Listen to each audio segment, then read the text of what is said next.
He ran on our wedding day, left me in a dress with a bouquet and 1,000 eyes staring. But I didn't cry.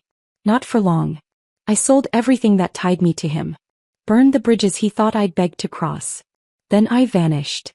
He thought walking away ended me, but it was the moment I truly started. If someone had told me that the moment I'd feel most alone wouldn't be after the wedding, but far before it, during the very fittings and tastings meant to mark new beginnings, I might have left earlier. But I didn't. Because love isn't just blind. It's deaf, mute, and sometimes a little desperate. It started with the dress. Not the final walk down the aisle, not the first kiss as husband and wife, but that pale, quiet Tuesday afternoon in April when I stepped out of the fitting room in a gown I had handpicked from a Paris bridal house. The fabric shimmered. The silk wrapped around me like a second skin. I looked in the mirror and saw the kind of woman I never thought I could become. Radiant, confident, in love. Brandon Cole didn't look up from his phone. "Looks great, Sierra. You look good in anything," he muttered, thumb still scrolling, gaze glued to his screen. I remember standing perfectly still, waiting for him to really see me. He never did. 3 months. That's how long I poured every ounce of myself into planning this wedding. I was meticulous, handwritten calligraphy on every invitation, custom florals flown in from Florence, a jazz trio whose lead vocalist had opened for Norah Jones once. But Brandon never had the time. He didn't care about the napkin color, the flower arrangements, the seating chart. "Whatever you want, babe," he'd say, dismissive but polite. Like I was an intern pitching ideas he didn't have the heart to shoot down. First I found it charming. Endearing even. But then came the venue tour. We were at Rosewood Hill, walking through the terraced gardens we'd chosen for the ceremony. The coordinator was explaining the lighting placement when I turned to get Brandon's input. He wasn't listening. He was staring out across the lawn, far away, lost in thought. I called his name softly. "Brandon." He blinked like I had startled him. "Huh. Oh yeah, sure." I smiled weakly. That night I couldn't sleep. The doubts crept in slowly, like water seeping through the cracks in an old ceiling. Not a flood. Not yet. But steady. Quiet. Dangerous. I told myself all couples go through this. Wedding stress. Work pressure. He had just made partner at his firm after all. Of course he was distracted. But I kept remembering. 2 years ago I found a photo on his old computer. A girl with delicate features, wind-blown hair, and a soft smile. "Who's this?" I asked casually. Brandon looked up from his coffee. "Oh, that's Lena. From law school." There was a pause. Then he added, "She was important to me back then." I nodded, pretending it didn't bother me. But I noticed the folder name, Lena Memories. Dozens of pictures labeled. Cataloged. Preserved. "Do you want to delete these?" I asked lightly, almost joking. He gave me a strange look. "Why would I? She's part of my youth." I never brought it up again. But the unease never left. A week before the wedding we had a dinner at my parents' place. Brandon was unusually quiet. Not rude. Just absent. My mom took me aside as we cleared the dishes. "He seems tired," she said carefully. "He's just busy with work," I replied automatically. She hesitated. "You're sure everything's okay?" I smiled too quickly. "Everything's perfect." It wasn't. That night, I sat alone on our apartment balcony, staring at the city skyline and sipping red wine straight from the bottle. I pulled out my phone and opened my notes app. "Do you really want to marry me? Or am I just the safe choice?" I never sent it. 3 nights before the wedding I got a little drunk. Brandon came home late. I was lying on the couch in one of his t-shirts, my hair a mess, mascara smudged from earlier tears I pretended were from yawning. He kissed my cheek. "Hey baby. Sorry I'm late. Meeting ran over." I reached out, clumsily grabbed his hand. "Do you regret this?" His brow furrowed. "Regret what?" "Us. Getting married. Everything." He sat beside me, running a hand through his hair. "Sierra," he said a little too patiently. "You're overthinking again. We're the best match. Everyone says so." I stared at him. "But what do you say?" He leaned in, kissed my forehead. "You're my best friend," he said. "And I love you. Not, I'm in love with you." I caught the distinction. But I was too afraid to dig deeper. Instead I muttered, "Promise me you're not marrying me because it's easy." He laughed. You think you're easy? Promise me. I promise, he said, kissing me again. You're not easy. You're everything. The day before the wedding, I had a strange dream. I was walking barefoot down an endless hallway, holding a bouquet that kept crumbling in my hands.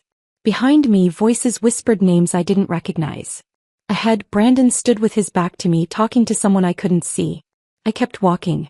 But the hallway never ended. I woke up drenched in sweat. The morning of the wedding, I arrived at the venue early. Hair curled, veil in hand, heart thudding like a drum. A few relatives were already milling about. I passed a group of distant cousins whispering near the rose garden. Did you see the makeup artist? She looked like she was crying. Pretty though. She had that fragile look. Totally out of place. Hope she doesn't mess up the bride's face. I ignored them. The makeup team had been hired through a recommendation. I didn't remember their names. I just wanted to get through the day. When I stepped into the bridal suite, the first thing I noticed was the silence. The kind that felt too thick, like it was covering up something. Then I saw her. She stood by the mirror, slender frame wrapped in a light cocktail dress under a stylist's apron. Her hands trembled as she adjusted the lip gloss tubes. She didn't look up. Her eyes were red.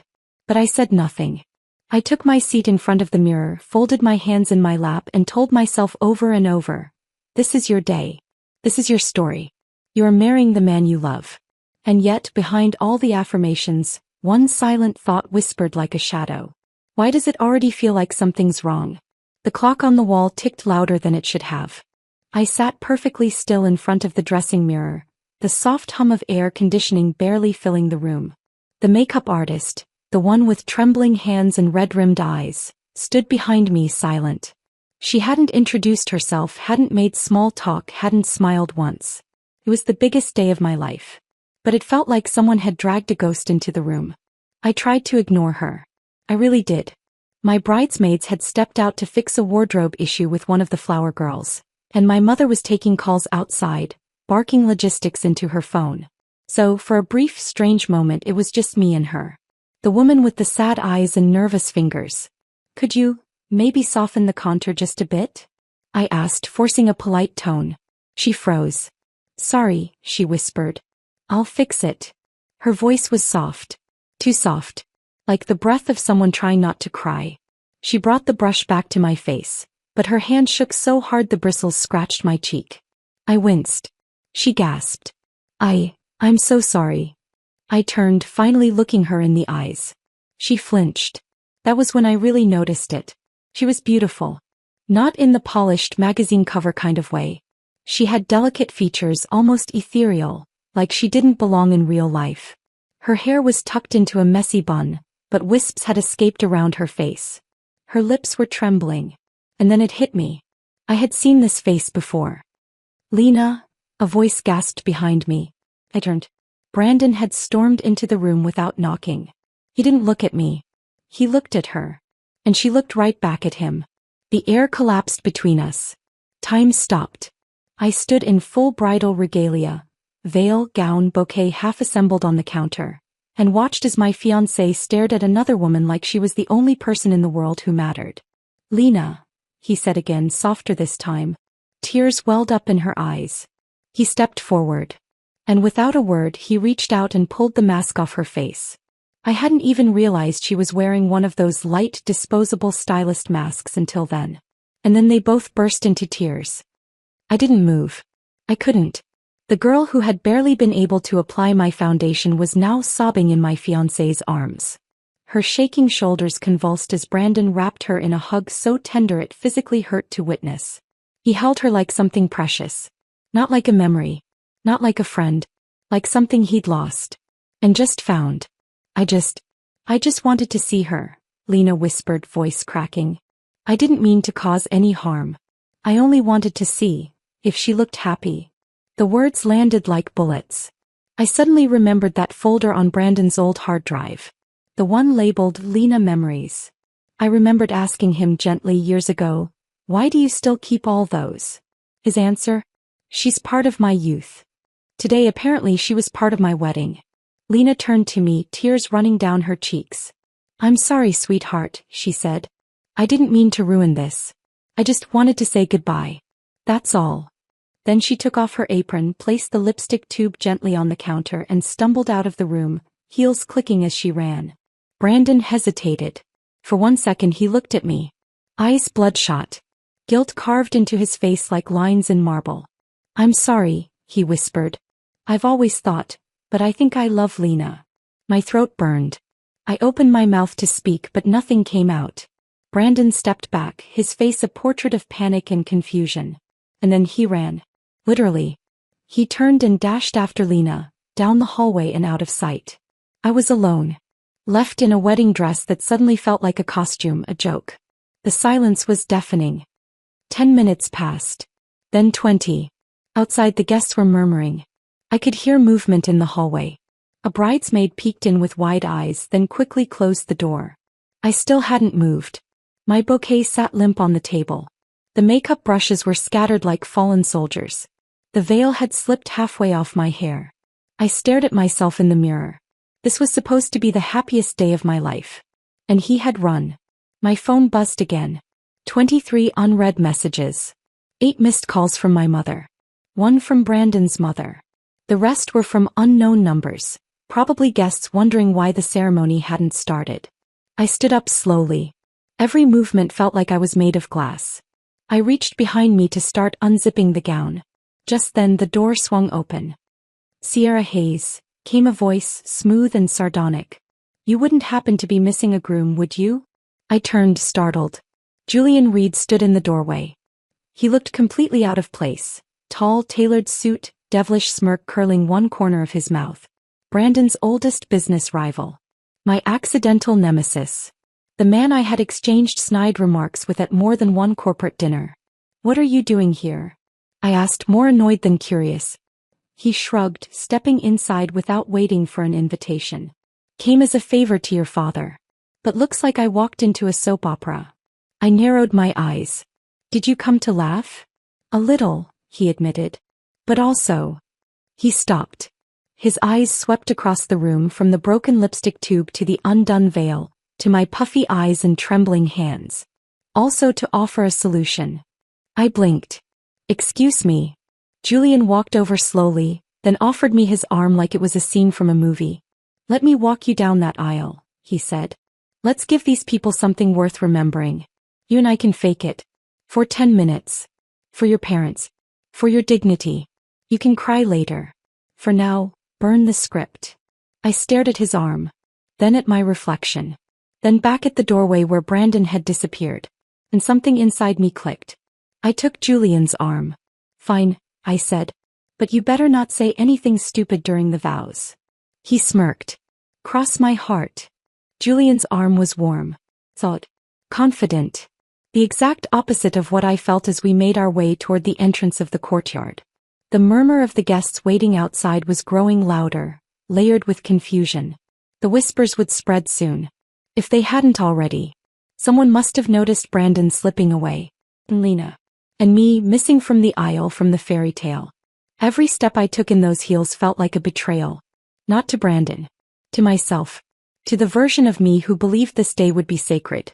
Who spent 3 months agonizing over silk versus tulle, peony versus gardenia, champagne flute shape versus vintage coupe.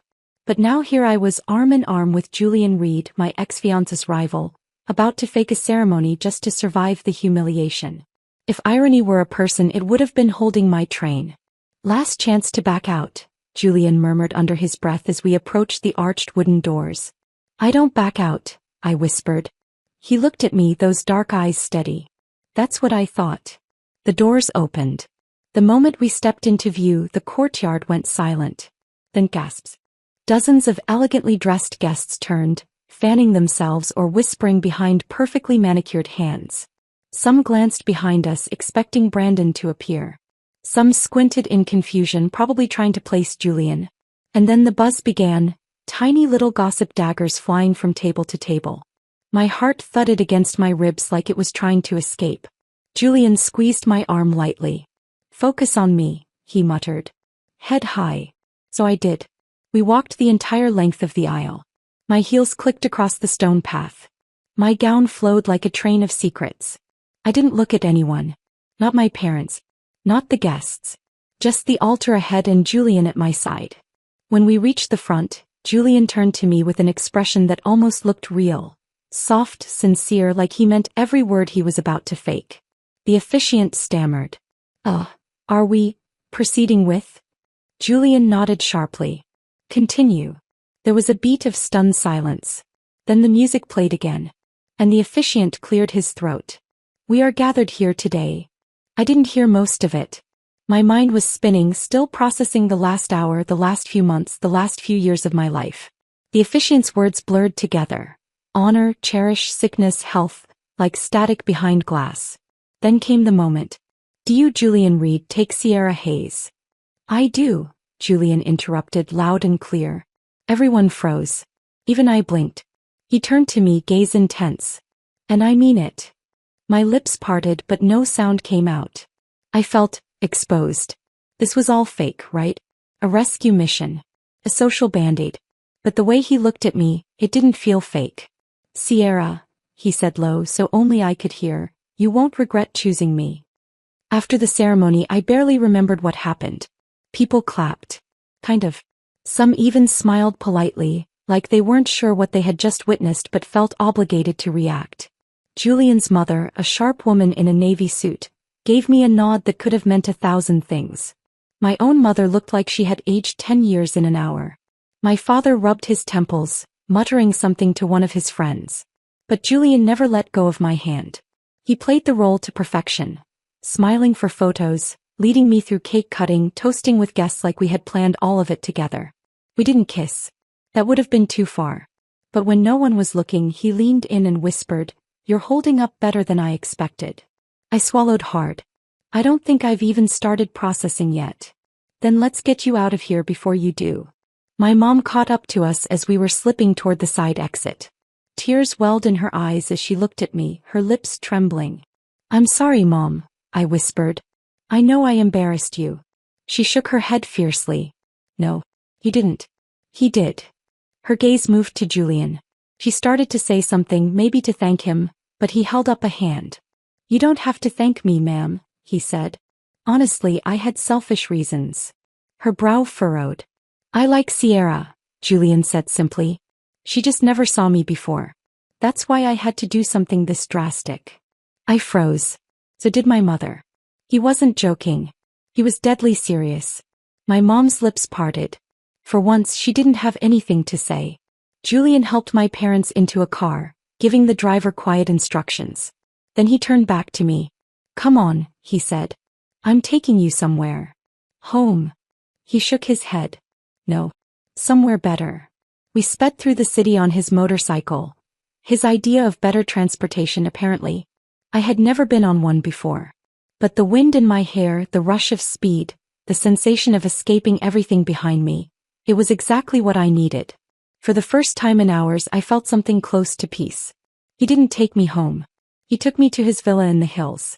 By the time we arrived, the sky was dipped in indigo and gold. The driveway was lined with lanterns. Soft music played through the open windows. Julian handed me his helmet and gestured toward the entrance. Don't argue, he said. I already had everything prepared. Figured you might need a soft landing.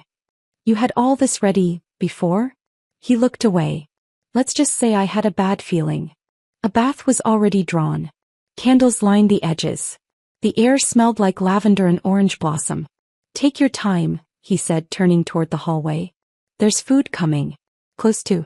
And if you want to scream into a pillow, I have several. I stepped into the bath. The water enveloped me, warm and calm, like something soft wrapping around a bruise. I stayed in there until the water cooled. When I stepped out, a fluffy robe waited. So did Julian. He had changed into a dark shirt, sleeves rolled up, hands in his pockets. You okay? He asked softly. I didn't answer. I walked past him straight out onto the balcony. And then, fireworks. The sky burst into color. Golden sparks. Blues. Reds. Violets. Then words. Floating through the air formed by lights. Sierra, will you consider me? I gasped. Behind me, Julian cleared his throat. Okay, now that it's out there, I might as well say it. I turned. I'm sorry, he said. I should have given you more time. But I've been planning this for a while now. Honestly, I even thought about knocking you out and dragging you here." I stared. He blushed. Julian Reed blushed. It was the most surreal moment of the night, and that was saying something. "You're insane," I muttered. He nodded. "And you're worth it." The last firework hadn't even finished fading when I turned away from the sky. My heart was still thudding, adrenaline mixing uneasily with confusion. A part of me wanted to laugh. A part of me wanted to cry. And yet, standing here wrapped in Julian's oversized robe, on the balcony of a man I used to consider my enemy, I felt more seen than I had during the entirety of my engagement to Brandon. "What are you doing, Julian?" I asked, not accusingly. "Just tired." He stepped closer. "Asking you to stop pretending." "Pretending what?" "That you were ever truly happy with him." I looked away, my throat tightening. Julian's voice softened. "You don't have to say yes, Sierra. I didn't bring you here to trap you. I brought you here because," he exhaled, "because I wanted you to have at least one memory of today that wasn't covered in ash." That stopped me. I glanced back at the sky where the last few embers were still fading. "I didn't expect you to show up," I murmured. "Not like that. Not today." He gave a small, almost sheepish shrug. "I wasn't supposed to. But when your cousin posted something cryptic about chaos at the altar, I knew Brandon had done something monumentally stupid. And I couldn't let you face it alone." I turned fully to him now. "But why?" He met my eyes. "Because I've been watching you love someone who didn't deserve you. And I couldn't stand it anymore." Julian and I had known each other for years, orbiting the same social circles. He had always been the too rich, too cool, too cynical foil to Brandon's clean-cut image. Where Brandon was polished and diplomatic, Julian was sharp-tongued and unfiltered. He made enemies faster than he made deals, but somehow always came out on top. We'd clashed professionally several times when his firm competed with Brandon's on bids. I'd snapped at him at events. Once I even accused him of planting a rumor about Brandon. He hadn't denied it. So how was it that now, after all the chaos, after being publicly humiliated, his presence was the only thing keeping me from unraveling? I didn't have the answer. Not yet. But I followed him back inside the villa. He'd prepared everything, down to the tiniest details. Dinner had already been delivered from one of the city's best chefs. There were candles flickering on the dining table, a chilled bottle of rose, and even a playlist softly echoing through hidden speakers. "You're either the most arrogant man alive or terrifyingly prepared," I muttered as I sat down. "Why not both?" he quipped, pouring the wine. "We didn't talk about Brandon over dinner." Not directly. Instead, Julian told me about the night he first noticed me, not as Brandon's fiancée but as a woman. "It was last year," he said, setting his fork down. "We were at that charity gala. You were arguing with a vendor who'd sent wilted flowers. Everyone was afraid to step in, but there you were, fighting for your vision. I remember that. You made fun of me for crying over petals." He grinned. "And you told me I wouldn't know beauty if it bloomed in my face." "Still true," I said, but I smiled. He shrugged. "Maybe. But you made me notice. And once I did, I couldn't stop."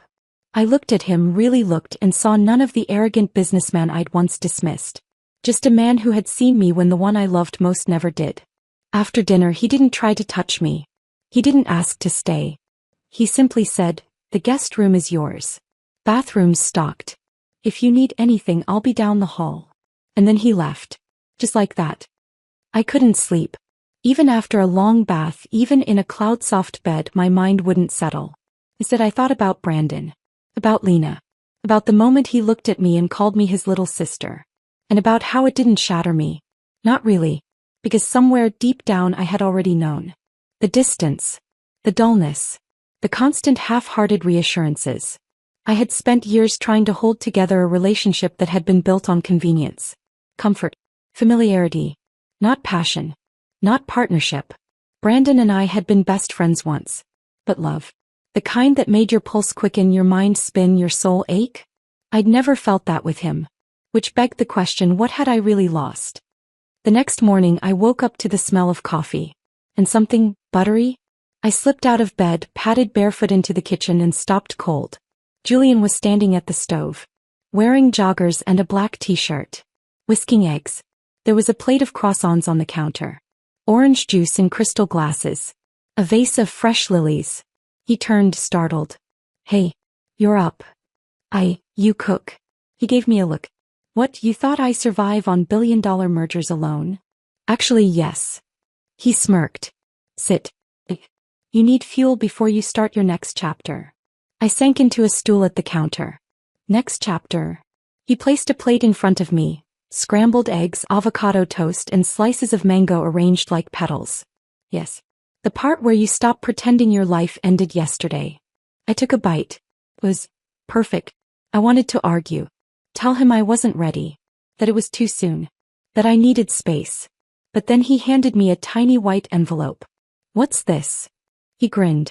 Something impulsive. Like you. Inside was a plane ticket. One way. To a private island in the Maldives.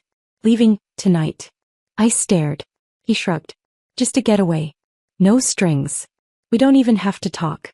But if you want to breathe again, this is the best place I know to do it. That night, as the jet lifted off, I looked down at the city lights fading below us and wondered, was this what letting go felt like? Because if it was, it didn't feel like falling. It felt like flying. The fireworks had faded. And so had everything else. I stood on Julian's balcony long after the sky went dark again. My fingers still trembled from the adrenaline, the shock of what he'd done for me, and the absurdity of how quickly the day had turned into something unrecognizable. But it wasn't the fireworks or the confession that kept my mind spinning. It was the silence, the aftermath, the truth that had finally stopped hiding in the corners of my heart. Brandon didn't love me. He never had. And I had spent years, trying to convince both of us otherwise. That night I didn't sleep. I sat in the guest room, still in the robe Julian had handed me, watching the shadows shift across the ceiling, thinking back on every red flag I'd ignored. There were so many. The night he forgot our anniversary and claimed he was working late. The time he introduced me to his colleagues as his friend. The weekends he left town for family, only to post photos with his law school crowd, with Lena tagged in the corner. How he flinched when I said, forever. How he smiled when I said, I trust you. I brushed it off. Every time. I made excuses for him. Because I thought that's what love did. It wasn't love. It was convenience. I was the stable girl. The good girl. The one who cleaned up after his hangovers and scheduled his dentist appointments and handled RSVPs when he didn't care enough to respond to his own family. I had been his human safety net. While his heart had always belonged to someone else. I left Julian's villa at sunrise. I scribbled a thank you note, packed my things and called a car. He hadn't stirred from his room. I figured that was best. I needed space to think, to breathe, to grieve. I didn't tell anyone where I was going. Not even my parents. I just disappeared. I checked into a small boutique hotel on the far edge of the city. Ocean view but quiet. No headlines. No gossip. No one whispering, isn't she the girl whose fiancé ran away at the altar? I turned my phone off. And I slept. For almost 18 hours. When I woke up, the first thing I did was open my laptop. Brandon and I owned several shared assets. The condo we lived in, 2 joint savings accounts, and, most painfully, my 18% share in Cole and Donovan, the law firm I had helped support with my own business connections. The shares had been gifted to me by Brandon's father as part of our long-term merger, as he jokingly called our engagement. At the time I felt honored. Now I felt disgusted. I didn't want any piece of Brandon. Not the firm. Not the apartment. Not the man. I contacted a broker the same day and told him I wanted to sell my shares. Are you sure? He asked cautiously. That's a lucrative investment. I'm sure. He put out feelers. Within 48 hours I had 4 offers, 2 of them from major competitors, one anonymous and one unexpectedly familiar. Marcus Vance, former co-founder of Cole and Donovan. The one Brandon had ousted years ago during an ugly power struggle. The irony made me laugh. I accepted Marcus's offer. It was the highest by far. We met in a neutral location, some corporate high-rise conference room overlooking the marina. The moment he walked in, he smirked. Well, never thought I'd see you here. Kept my face calm. Let's just get this over with. You sure you're not doing this out of spite? He asked casually as he signed. I'm doing it because I'm done, I replied. He leaned back in his chair, examining me with faint amusement. Brandon's not going to have a good time. Not my problem. He grinned. Women really are the most dangerous when you push them too far. I didn't reply. We signed. The funds transferred. Just like that, I was out. No more shares. No more ties. Brandon had lost the only person who ever fought to keep him afloat. And I had gained something far more valuable. Freedom. With the money from the sale, I booked a one-way ticket out of the country. Nowhere glamorous.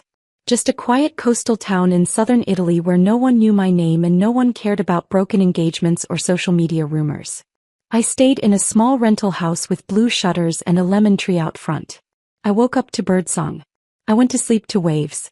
No one asked questions. No one looked at me like I was fragile. I could breathe. I started posting on my account again. Nothing dramatic, just soft photos.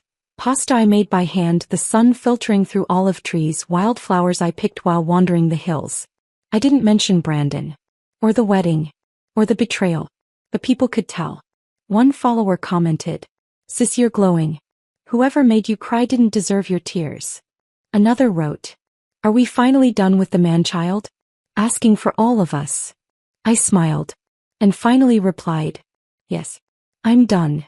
I went back through my old posts, hundreds of them, each one a memory of my life with Brandon. Videos of dinners I cooked, date nights I arranged, gifts I gave, places I visited because he wanted to, never because I did. And then I deleted them. Every last one. Even the highest performing reels. I didn't need them anymore. With the extra cash I sold off everything else. The matching watches. The designer clothes he gifted me to keep up with his clients. The framed photos of us that once hung proudly in our apartment. I had my friend Harper list them anonymously. When she asked why, I said, "They're not memories. They're illusions." I donated half the proceeds to a women's shelter. Because if my heartbreak could help someone start over, maybe it wasn't worthless after all. One afternoon, sitting at a small cafe by the marina, I opened my phone. Harper had sent me a message. "He's spiraling. Just so you know." Attached was a photo. Brandon, beard unshaven, eyes red, standing outside Cole and Donovan with a paper coffee cup and a stain on his tie. Caption, CO or cautionary tale? I stared at it for a while. Then closed my phone. And ordered another espresso. That evening I finally wrote in my journal. The entry was short. He didn't ruin me. He delayed me. But I'm moving now. And I won't stop. I had only meant to stay on the coast for a week. But a week became 2. And 2 became 3. I was starting to forget what time zones I belonged in. What my old city even smelled like. The version of me that once built her entire world around Brandon felt like a myth. Like something that happened in another lifetime. But healing, it turns out, doesn't come gently. It strikes in unexpected waves. And sometimes just when you think you've found peace, the past comes crashing back. It was the 4th Saturday since I'd left the country. I'd spent the morning wandering through a local market, bartering for fresh herbs and an olive wood cutting board I didn't need. By noon I was exhausted and craving something sweet. I found a quiet beach bar nestled at the base of a cove, sun-drenched and sleepy, the perfect place to melt into anonymity. The bartender offered me something local, a coconut cocktail mixed with limoncello. I took one sip and knew it would be dangerous. 2 drinks later, I was giggling at absolutely nothing, toying with the glass and enjoying the rare lightness in my chest. 3 drinks later, the bar stools started shifting under me. I remember placing my hand on the counter and thinking, "Okay, Sierra, maybe time to stop." And then, a hand graced my lower back. Subtle. Too subtle. I turned dizzy. A man mid-30s leaned close, breath sour, hand drifting a little too far. "Hey beautiful," he slurred. "You here alone?" I gave a weak glare. "Back off." He laughed. "No need to be rude. You look like you could use company." And just as I raised my heel to deliver a sharp reminder that I didn't, someone else's fist got there first. The man staggered back. I blinked. Julian. He was breathing hard, chest rising under a travel-wrinkled white shirt. His hair was messy, his jaw tight. The bartender froze. "Is she with you?" he asked cautiously. Julian didn't answer. He was too busy glaring at the creep. Then he turned to me. "Could you be any more clueless?" I opened my mouth to speak. Nothing came out. I stumbled slightly. Julian caught my arm before I tipped over. Let's go, he muttered. The walk back to the street was awkward. He supported me with one arm around my waist, guiding me like I was a child who didn't know how to walk in a straight line. You followed me here? I asked, voice groggy. No, he said. I tracked you. Same thing. Not really. Why? He looked at me. Because you turned your phone off and disappeared after selling your shares and wiping Brandon off the map. I figured either you were planning world domination, or you were in trouble. I laughed. Or maybe hiccuped. I couldn't tell. You always come when I'm a mess, I whispered. He looked down at me. You think I only want you when you're weak? I didn't answer. Because I didn't know. He helped me into a cab. We didn't go to my rental house. We went to his hotel. Apparently, Julian had landed only an hour earlier. His assistant had found me through a string of tagged locations on my travel videos. He checked us in, escorted me to his suite and set me down on the edge of the bed. Then wordlessly he brought me water. Then Advil. Then he sat across from me, watching like he didn't trust me not to collapse face first. Are you done trying to outrun everything? He finally asked. I stared at the glass in my hand. I wasn't running.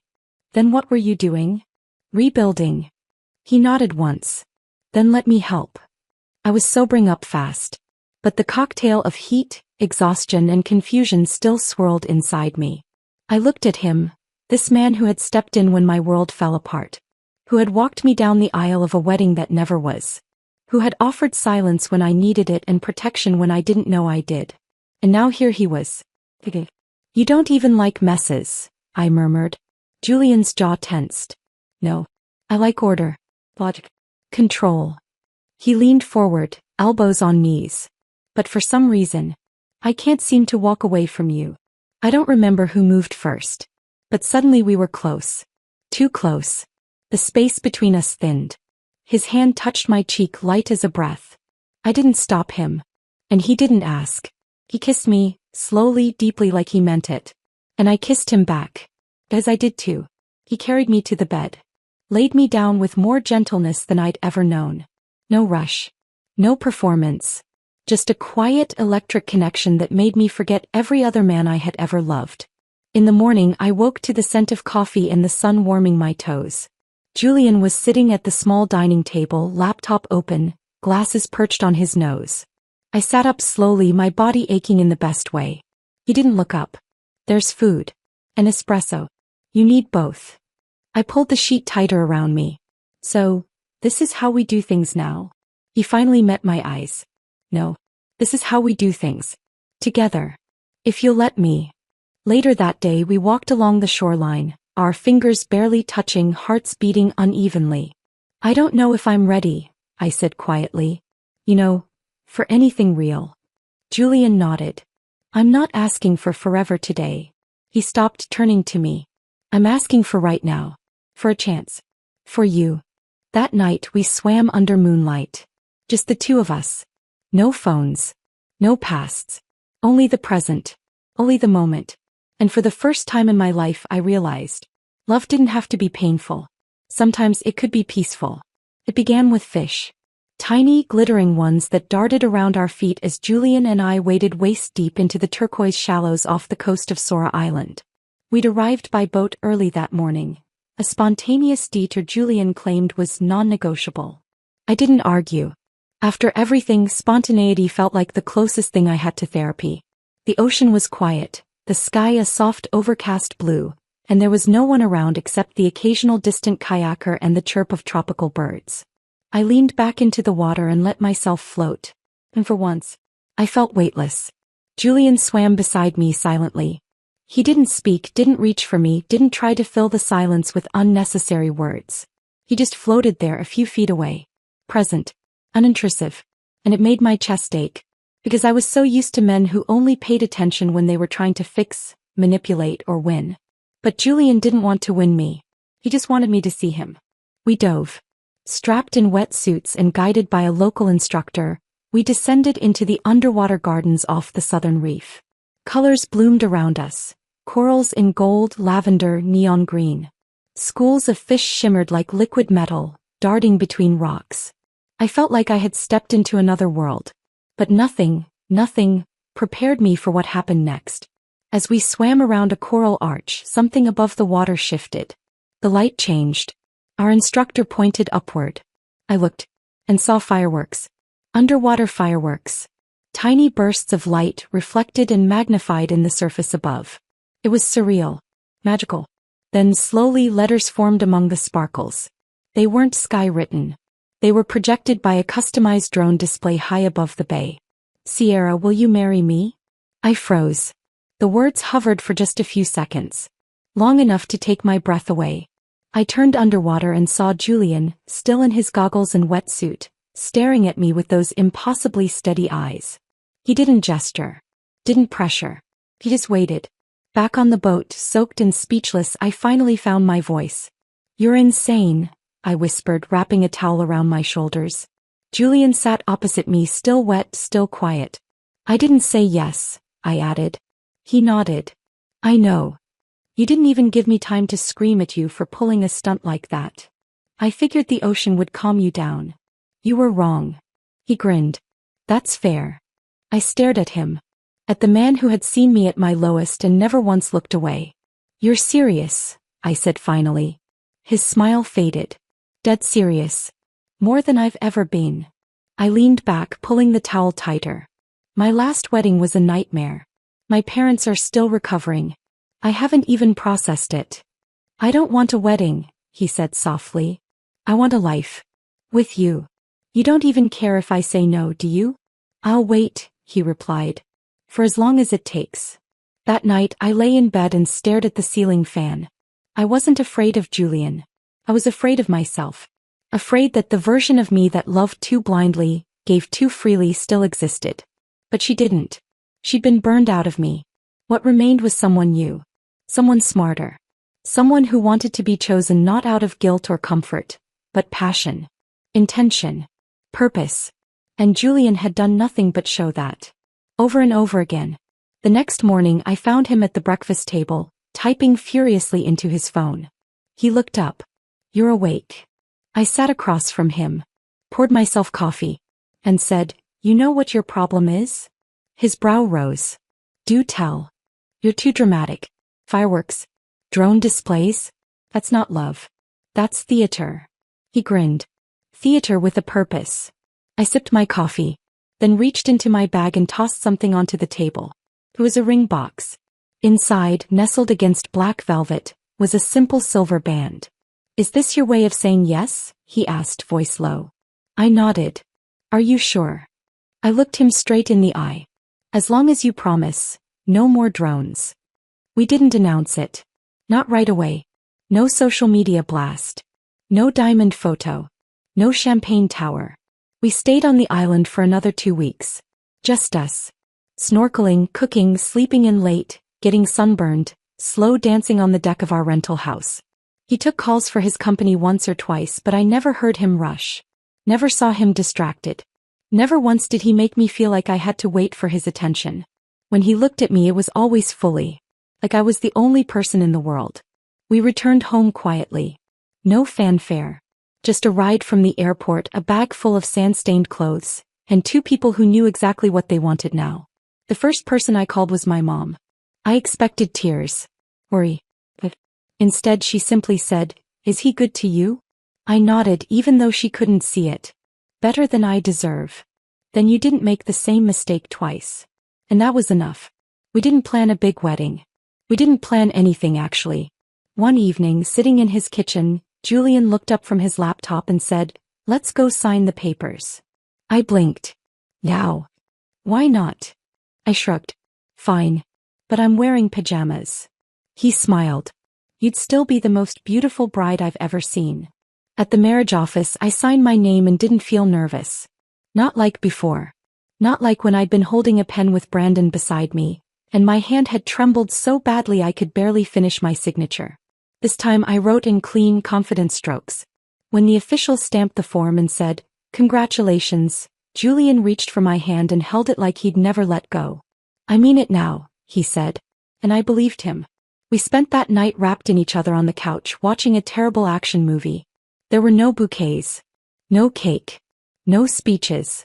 Just 2 people, flawed, wounded, rebuilt, who had chosen each other on purpose. And that, I realized, was better than any wedding. The first sign was the noodles. Julian had made his signature sesame chili soba again, something I usually loved, but the scent hit me like a punch to the gut. I clamped a hand over my mouth, sprinted to the bathroom and barely made it in time. When I emerged 10 minutes later, pale and trembling, Julian looked up from his laptop, concern etched across his face. "I didn't even use garlic," he said softly. "I know," I groaned, pressing a cold towel to my forehead. "I think I'm just off." He stood, walked over and placed a hand against my forehead. "You don't feel warm. Did you eat anything weird earlier?" "Only half a croissant and a strawberry smoothie." "Do you think it was?" "I don't know." I cut him off quickly, my voice sharper than I intended. His hand dropped. An awkward silence filled the space. "Sorry," I murmured. "I'm just tired." Julian nodded. "Want me to take you to the hospital?" I hesitated, then sighed. "Maybe tomorrow. It's probably just stress." I was wrong. It wasn't stress. It was everything. The hospital confirmed it in less than 30 minutes. Julian had held my hand the entire time, barely blinking as the nurse scribbled notes on a clipboard. "You're about 7 weeks along," the doctor said gently. "Congratulations." Julian looked like he had been shot. 7, he repeated, eyes wide. "Are you sure?" The doctor nodded. I stared at the sonogram photo in my hand, the tiny curve of something not quite human flickering on the screen like a silent heartbeat. "I'm pregnant," I whispered, as if saying it aloud would make it real. Julian sat down beside me. "Heart, are you okay?" I asked, startled. "I think I just forgot how to breathe for a second." Then he looked at me. "You're sure you're okay with this?" I nodded slowly. "I think so." He took my hand again, squeezed it. "Then I'm more than okay." Back home, Julian transformed overnight. He canceled 2 investor meetings, rescheduled a business trip, and installed 3 new meal planning apps on his phone. "You're not eating sushi," he warned me one night, whisking away my takeout order. "Not until I clear it with your OB." "I'm not even hungry," I protested. He raised a brow. "You're growing a person. You're eating." Somewhere between his grocery deliveries, vitamin research, and insistence on a humidifier for optimal prenatal comfort, I realized something. Julian was terrified. And thrilled. And trying in every possible way to do everything right. It made me love him more than I ever thought possible. One evening, while Julian gently massaged my swollen ankles, my phone rang. The number was unfamiliar. But something about it made my heart race. I answered. "Sierra," said a voice I hadn't heard in weeks. "Didn't anyone tell you I've been in the hospital this whole time?" "Brandon." I froze. Julian immediately sat up, took the phone from my hand and pressed it to his ear. "My wife is pregnant," he said flatly. "Don't bother her again." Then he hung up and blocked the number before I could speak. "I'm sorry," I whispered. "For what?" "For not stopping him first." "You don't owe him silence," Julian said. "But you owe you peace." A week later, while Harper and I were shopping for nursery fabrics, another message came in. "Blocked number." I opened it before I could stop myself. "Do you really think you can keep him just by forcing it? Do you even know how much he still loves me? That night you 2 got in the car accident, it was because I broke up with him. Not you. Want to try your luck with another runaway groom?"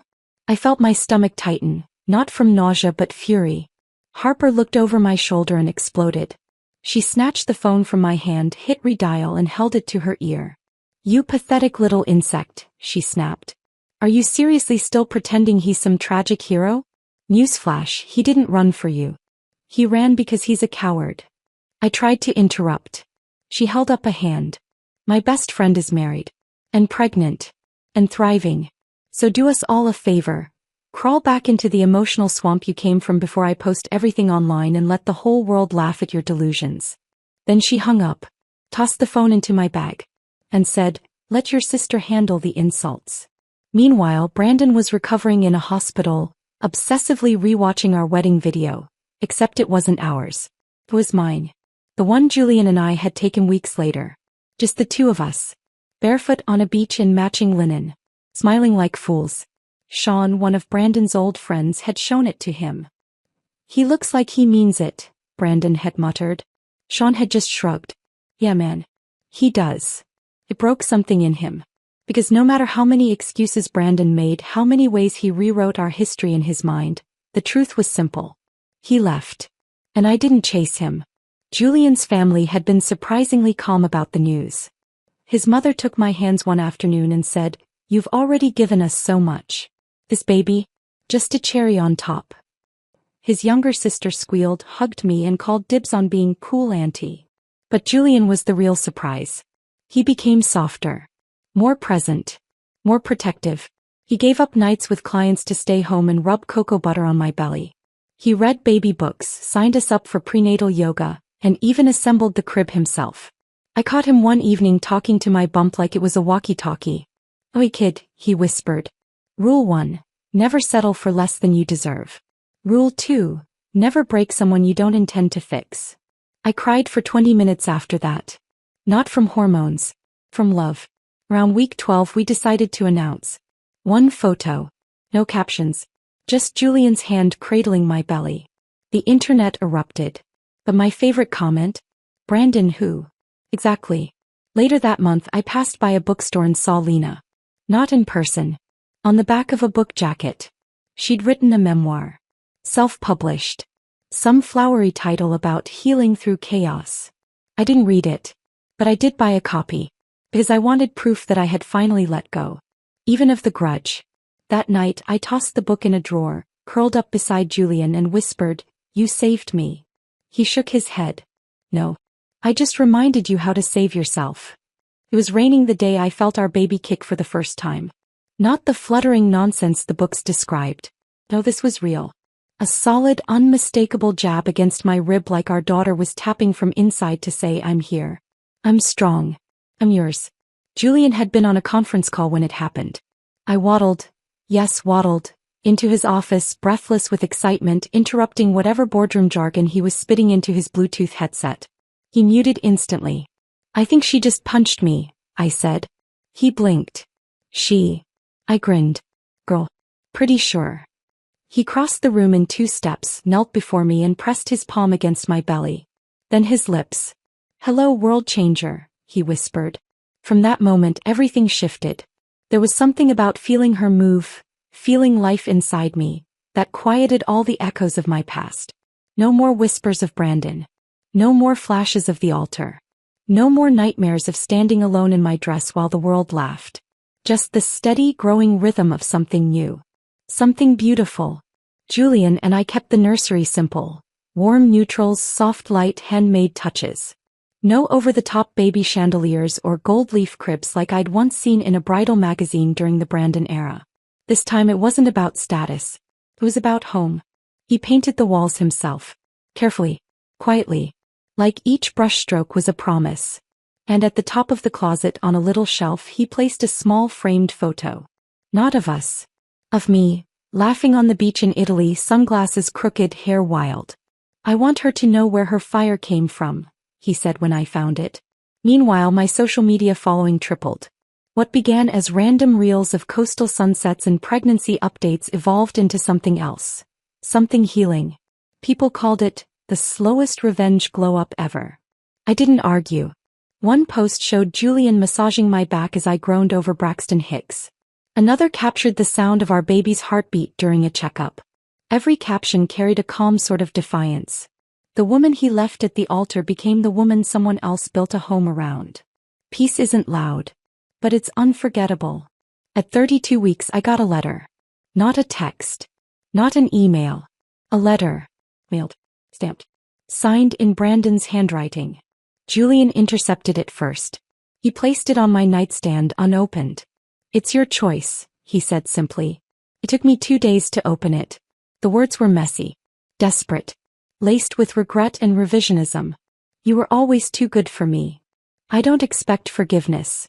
I just want you to know I still dream about you. I should have run toward you. Not away." I read it once. Then burned it in the fireplace. Julian never asked what it said. He just held me that night as our daughter somersaulted between us. Harper threw me a baby shower. All pink everything, balloons, cupcakes, blankets embroidered with Little Queen. No games. No gift registry. Just women who had stood by me when I fell. now cheering as I stood tall. Julian showed up an hour before it ended, holding a single sunflower and a cupcake shaped like a lion cub. When I asked why, he smiled and said, "Because you're her lion. And I'm yours." I melted. We were ready. Emotionally, mentally, physically. And then, at 37 weeks, I went into labor during a 2 a.m. rerun of Gilmore Girls. I felt a pop. Then a flood.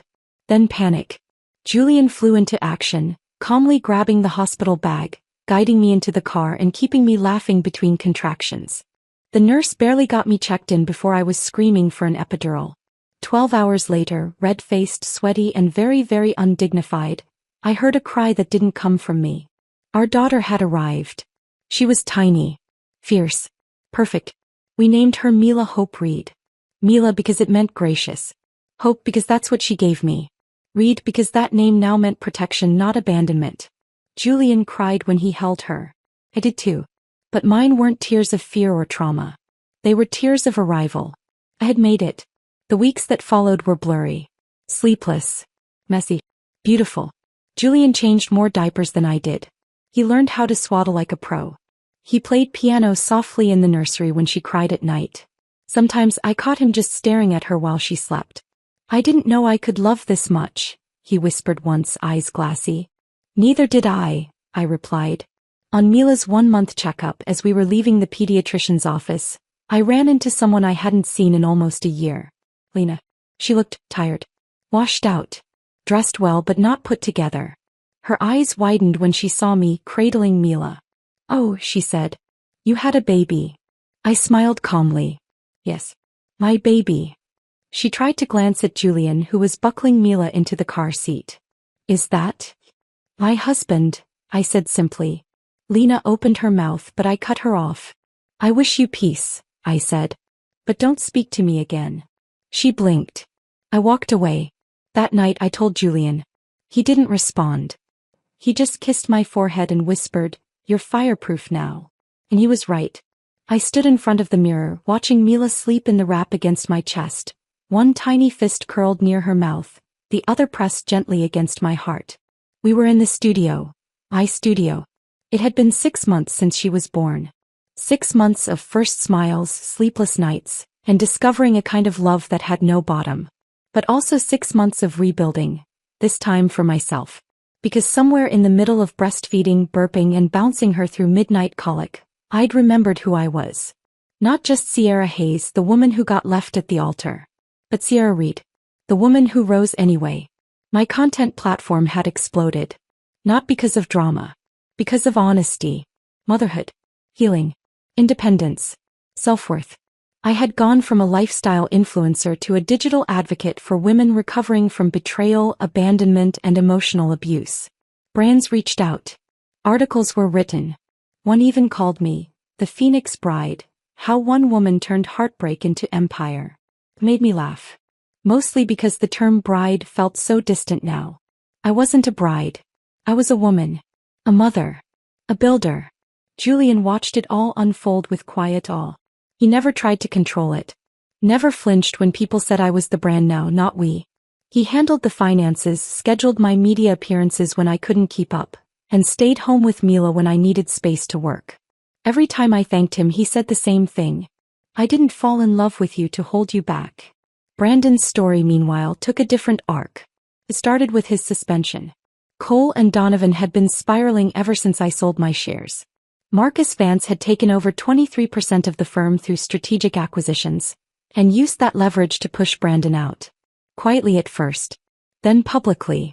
The moment his photo hit the internet, Brandon Cole escorted from the building, suit wrinkled, no comment to press. I felt nothing. Not satisfaction. Not pity. Just nothing. It was over. That part of my life was finally over. He reached out once more. A short email. "I'm sorry for everything. I thought I was the center of the story. I didn't realize you were the whole plot." I didn't reply. Julian saw it and didn't say a word. He just closed my laptop and kissed my shoulder. Months later, Harper invited me to a women's leadership panel. I agreed. What I didn't expect was for the event to be hosted at the very hotel where my wedding was supposed to happen. The same ballroom. The same damn chandelier. As I stood behind the curtain waiting to go on stage, I felt it, the phantom pain, the shadow of that day, the echo of that girl in white waiting for a man who would never come.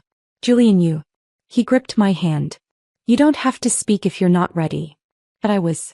When I walked out to the podium, Mila watching from the front row in Harper's lap, I didn't feel nerves. I felt power. My name is Sierra Reed, I began, voice strong. And I want to talk about the gift of being left behind.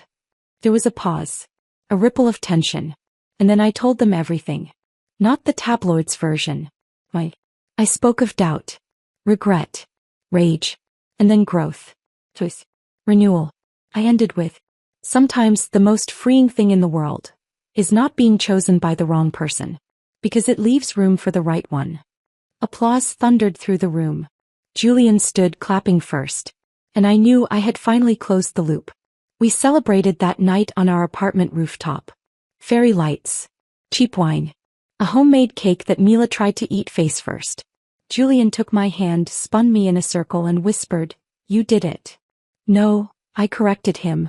"We did it." He pressed a kiss to my temple. "You were always going to rise.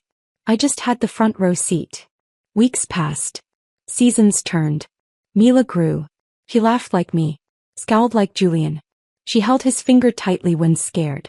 But when she was calm, content, she always crawled to me, as if she knew where the storm had ended and the shelter had begun. The final closure came on an ordinary Wednesday. I was walking past a bookstore when I saw it. Lena's book now in the discount bin. A sticker read, "Buy one, get two free." I smiled. Didn't stop. Didn't look back. I came home to Julian playing the piano, Mila babbling beside him, and I realized, this is the real ending. Not the moment I was left. Not the moment I was proposed to. But this. The peace. The safety. The laughter. The life I built from the ruins. The book. A year later, on the same date my first wedding should have taken place, Julian and I stood barefoot on the beach again. No guests. Just us.